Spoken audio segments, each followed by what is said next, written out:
ये आप देख सकते हैं दराल खोट के मनाजर जो बहरीन के पहाड़ों से निकल के आ रही हैं।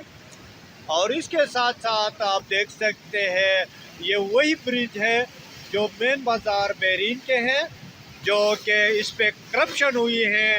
12 साल गुजर के बाद, कई हुकूमतें गुजरने के बाद भी इस ब्रिज पे बिल्कुल करप्शन की वजह से ये अभी तक तामीर नहीं हो सकी। और ये बहरीन बाज़ार के वो ब्रिज हैं जो कि करप्शन के बाइस अभी तक ये तामीर नहीं हुई है। और दोबारा ये बहरीन के आवाम के लिए सर्द दर बन चुकी है।